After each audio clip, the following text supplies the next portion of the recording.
I woke up this morning and I turned to my weather app to check the temperature, and it was 32 degrees. And my first thought was, hell has froze over.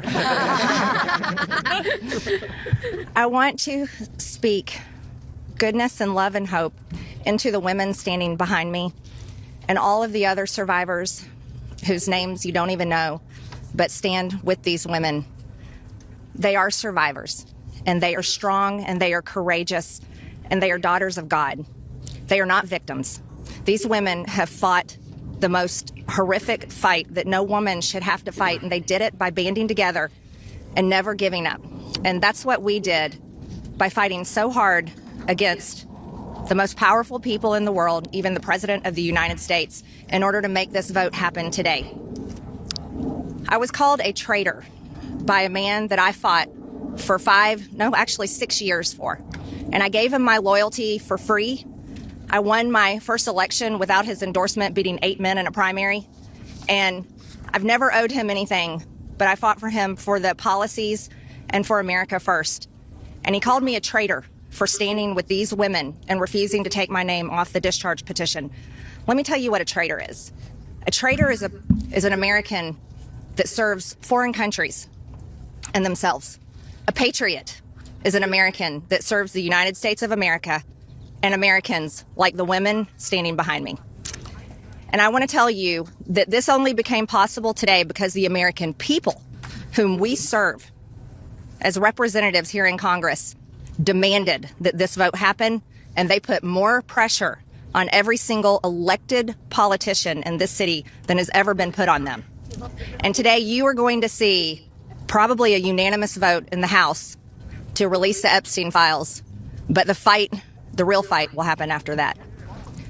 While I want to see every single name released so that these women don't have to live in fear and intimidation, which is something I've had a small taste of in just the past few days, just a small taste.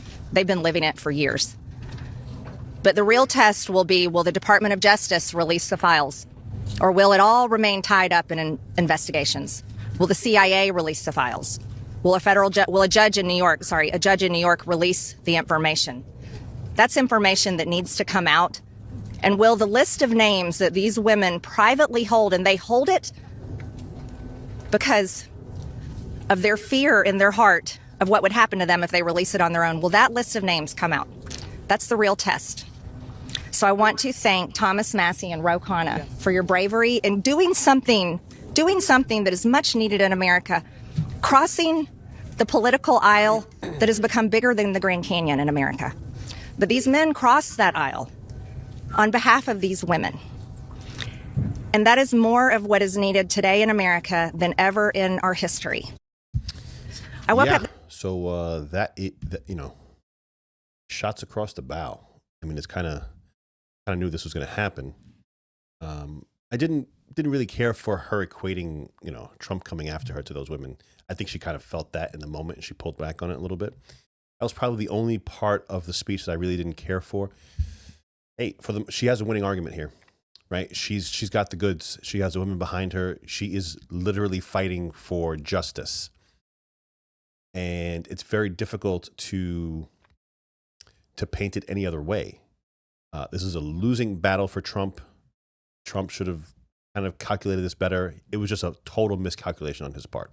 It really was. And I'm sure that there's a lot of reasons behind that. I'm sure there's a ton. This is all inside of baseball. We know nothing. We will know nothing. I don't care what gets released. We're not going to know what's going on. Now, the women very well can say what they want to say, and they can make their allegations or make their claims that they want to make. However, any type of digital documentation, anything that could stand, past the smell test in a court of law is completely gone. If it ever, was taken into custody to begin with. I personally know some people that were part of the raid in the Manhattan apartment complex. And there was stuff that was found there. That all Southern District has all that information.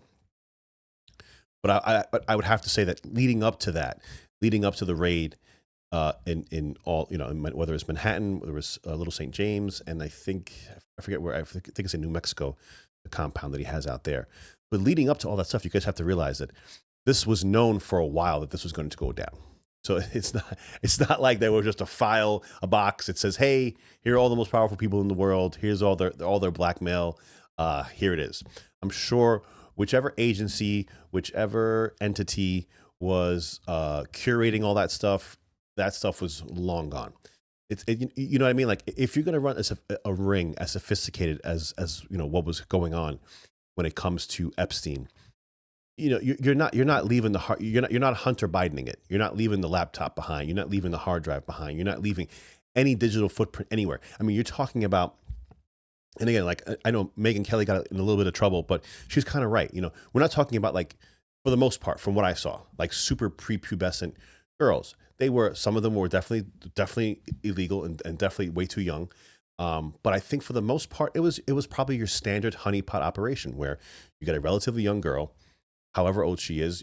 I'm sure many of them were actually above the age of consent, but you're getting men in power that probably have wives, probably have reputations to maintain or whatever, and you're getting them in compromising situations.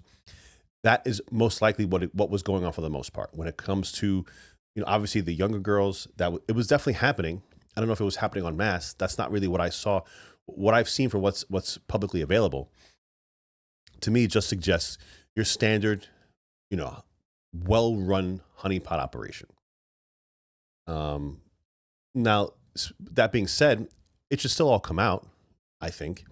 But again, it won't. All that information, whether it's Mossad, whether it's CIA, whether it's another entity that we don't even know the name of yet or ever will, they're the ones that are maintaining all that information. They're the ones that have the black book. They have the list. The people still might know things. I'm sure Ghislaine Maxwell still knows a ton. These women probably have individual accounts. All right, so maybe each of them can implement, or 1, 2, 3, or 4 individuals. But this is a massive, massive operation. The other thing a lot of people don't know is that, obviously, because Epstein, in the beginning, he was a math teacher at, I think it was, I forget the school. It's a pretty well-to-do New York institution. I forget the name of it, but it's one of those schools that you can only get into through specialized testing. I can't remember, but anyway, so he was into mathematics. Kind of weird, but whatever. But when you look at the people that he invited to the island, he invited scientists from all over the world. He invited high-level mathematicians, high-end scientists. Obviously, major people in finance, major people in public life. He invited everybody. I mean, everybody that had an inkling of power in whatever niche they were in. Didn't matter what it was. You got invited to the island if you were on the upper echelon of your little bubble that you were representing. So the amount of, it's a smart play. I mean, if you want to have, essentially the world in the palm of your hand, that's how you play. That's how you make the play. You just get everybody. I mean, people with money is obvious, but even people that didn't have much money but had massive influence. I mean, if you're one of the top mathematicians in the world, I'm sure you're doing well, but you're not a billionaire, But if we can get that person into our sphere of influence, and then we can, use, whatever, like most people's weaknesses against them, and just blackmail them and say, listen, I know you needed to do this, but I need you to do that. Could be as simple as that. But Marjorie Taylor Greene is on the winning side of this argument. Trump is flailing about. I think that he should just, I don't know why. I get it. And anyone that kind of steps on his toes a little bit, he comes after super hard and super aggressive. That's his style. That's what he does. That's what he's going to continue to do. No matter of talking to him is gonna get him to sway either way. But she was she was a good ally. He doesn't want these things to come out for many reasons. I don't think one of the reasons is that he's was shown to be around little girls. If you look at the women that Trump is attracted to, they usually look old anyway. Like, even when they're young, they look old. That's just kind of his thing. I think, if anything, You know, maybe back in the day, it could have gotten him maybe in a cheating situation. Like Trump hasn't been there already before. I mean, it would suck if it happens again, but you know, at this point, you know, when you talk about Stormy Daniels and all stuff like that, he's already run the gamut with that stuff. So it's he's 80. Who gives a shit? I think he's more worried about other people in his sphere, in his circle, people that he likes, either people that he likes or people that he currently has influence over. Maybe there's a couple of things that we still actually do have that is just that is holding some key players in place. Not to say that you should do that when it comes to, you know, using underage girls, but if it's your standard honeypot operation, I really don't care too much about that. Like if you get caught out there and you get caught cheating, and you know it is what it is, bro. Like you got to pay the toll. But maybe that's part of it, that he doesn't want to lose the leverage that he currently has on certain people. Listen, when you're at the top level of anything, you have to play the game as ruthlessly as you can. I know what people say, that you know everyone should get justice, blah blah blah. Okay, listen, these are things that have been going on since the beginning of time. People have been using leverage in the most despicable ways in order to gain an advantage on an opponent, on individuals, on whomever. And this may just be another one of those instances where it's just a massive amount of leverage that he doesn't want to lose at this current time. I don't know. But in the end, I don't think we're going to find out. I don't think we're going to find much. We will get some names. Some names will come out eventually. And then it'll all fizzle out. That'll be the end of it. I don't think there's going to be any litigation. There may be a couple of payouts, maybe some civil litigation, some civil lawsuits. But in the grand scheme of, you know, I mean, you're talking about like if something happened to you in Little St. James, that's not even the United States of America. You know, you can't prosecute somebody for something that happened over here. It doesn't work like that. Maybe you could do some civil litigation. I don't even know if that's possible. But you know, the New Mexico stuff, the Manhattan stuff, that Manhattan compound, by the way, is just insane. I mean, I don't know if it's somewhere between 25,000 and 50,000 square foot residents in Manhattan. I mean, you can't even wrap your head around that. But guys, if you're still here, please hit the subscribe button. It does me a lot of good. That's all I ask for. Just subscribe to the channel. It does me a ton of good. But yeah, in the end, they're actually voting on this right now as we speak. As I'm filming this, they are voting. I'm guessing by the time I put this out, they will have had the answer. You know, I'm sure that the House will vote in the affirmative, and then it's going to be a big fight when it goes to the Senate. We'll see how it goes there. Guys, if you would like to follow me on X, 6283talk on the X. This is SotoCast. I'm John Soto. See you on the next one. Take care.